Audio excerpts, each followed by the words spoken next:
Please tell us you have a fight. Please. I don't have a fight booked, but I have a kind of a target date. I'm going to try to get on the card in March or in May here in Vegas. I don't know. I don't think the headline's been announced, but that's my timeline. Do you have an ideal opponent in mind? I don't. Pretty much my whole division is matched at this point, and we'll see. As these fights play out, I may have a better idea of who I'll fight. How is the injury going as far as the process and recovery? It's great. Yeah, the rehab was it was kind of long and tedious, but I'm back. I'm training 100%, and I feel good. When were you able to start going 100%? It was kind of a gradual thing, easing back into it. I've probably been going about 100% as far as sparring and everything, maybe for 6 weeks or so. What's the toughest thing in recovery? Is it the mental anguish of not being able to fight, or really just going through the physical recovery? For me, it was staying focused on on the matter at hand, and not looking at the bigger picture. If I looked at the mountain I had to climb, it was overwhelming. So just focusing on the day-to-day things was really what I had to keep my mind on. What do you think about the landscape of the division right now with Robbie Lawler holding the crown? It's exciting. I think there's so many guys that are. I don't know, that look so good. I think that the belt might change hands, quite a bit in the next, maybe year or so. So, I don't know. I'm excited to get back. Having watched the contenders fight, is there anyone who's really stood out to you over the last sort of year? Rory. Rory looks really good. His last fights have been pretty much flawless. You said you have a date in mind. Do you have an ideal opponent in mind as well? I don't. There's a lot of intriguing matchups out there for me. We'll just like I told Karyn, we'll just have to see how these fights in the next couple months play out, and then probably have a better idea. Carlos, how difficult was it for you to sit on the sidelines after watch everything that was going on with the title changing hands? I know you felt like you could have been in there. Well, I didn't really have a choice, so I kind of just took a step back, watched, as a spectator, as a fan, and focused on what I needed to get done, which was get my rehab taken care of, and take care of my own thing. Is there any pros as to recharge your battery to sit on the sidelines for a little while? Is there any pros to sitting back and watching a little bit? Yeah, no, I think I made the best of my time off. I got a chance to work on the things that I needed to work on without focusing on a specific opponent. It wasn't all bad. Is it a different for you now, though, when you're going to fight as opposed to before? Because you can see how things can change so quickly. You're hungrier now, or how has it changed you emotionally as a fighter? I'm definitely hungry. I've been out for a year, and prior to that, I've been really, really busy. I did a bunch of fights in a row, back-to-back training camps, and now not having that on my plate, I'm hungry. I'm chomping at the bit to get back in there and get back in the mix of the welterweight division. So we're here for a Nick Diaz fight, which you had a very classic fight with him. What are your memories of that? It's something that stands out to fans so much. That whole talking, the leading up to it, the fight itself. What was that like for you?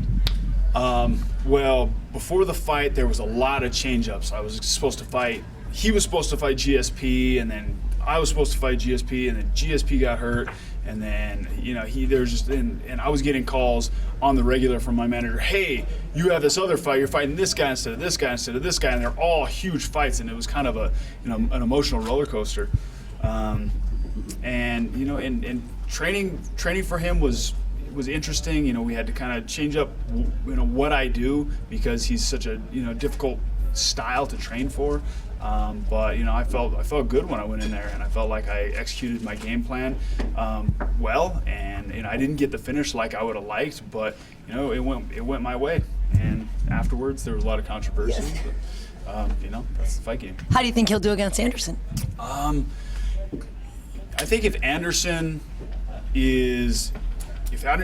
doesn't play like he does at times, I don't think he should have a problem. I mean, his movement and his striking, especially his angles and stuff, is something that Nick Diaz really has a problem with, as you saw in our fight. you know, but I don't count Diaz out though. I think he could give anybody problems. I mean, he's a phenomenal fighter, and you know, and like I said, he's a tough guy to fight. You know, he just comes forward nonstop. You know, takes punches to takes 10 to give you one, and you know, that's different. He's just a different guy. You lost to Woodley. It wasn't like a clear-cut knockout or anything like that. It was an injury because of your knee. How bitter was that? You know, losing in that way and knowing that you wanted to keep on going.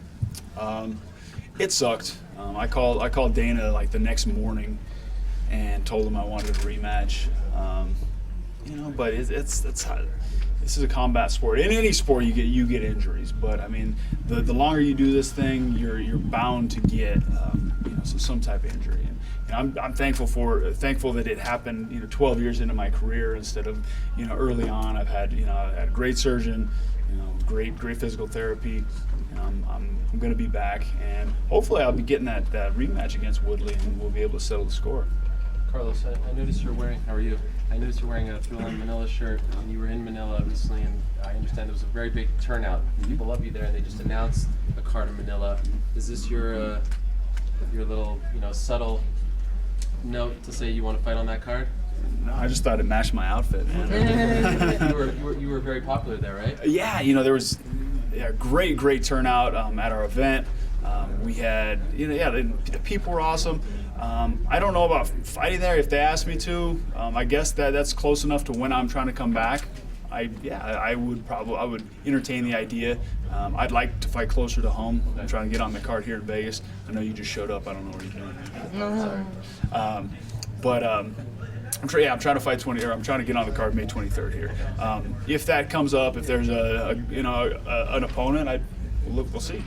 You talked about the sort of logjam of talent at the top of the division. Do you remember there being a time in the welterweight division where there was this sort of depth of high-end talent? No, I don't think so. I mean, everybody looks so good right now. So no, I really can't remember a time that it was like this. You have a lot of really passionate fans. I saw an interview with you once where the guy doing the interview, he was almost blushing because he was, I don't know, it was almost like a man or something. What's it like for you to have so many fans that really see you in such a high light? It's humbling. I'm doing what I like to do. I'm following my dreams, and people enjoy watching me, and I can entertain and I can inspire people, and it's just cool. I'm just a regular dude, and I like to fight, and people dig it. It's a cool thing. You mentioned Rory McDonald as somebody who's impressed you. Since you fought him, how much do you think he's improved, and where do you think he's improved most at? When I fought him, he was already really good. I mean, he was super polished, but he was young, and I think I had the edge and experience over him. I think he's improved. Like his skills have improved, but I think the strategy that he brings to the fights and his poise have improved more so. In the downtime, did you find any new hobbies, get into scrapbooking or anything? What'd you do with yourself while you couldn't fight? Over the last couple of years, I've started bow hunting, and I did a hunt this last year. I was in rehab for my knee, and I was almost training for that because that was a kind of a physically grueling thing that I had to do. But that's one thing I'm getting into. What do you hunt? I hunted elk this last year. Really? In Gila, southwest New Mexico. How'd you do? We'll just say I let him grow a little bit for next year. Okay. Yeah. So there's a lot to learn. If we look at your division, Robbie Lawler sits upon a throne, but not everyone agreed with the decision that got him there. How did you feel about that fight, and who do you have picked as a winner? I actually agreed with the decision. It was razor thin, but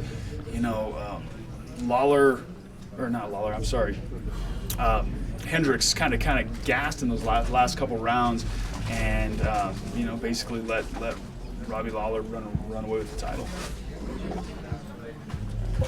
Thank you. Yeah, of course. Thanks, guys. So glad you're back. Condit, can it just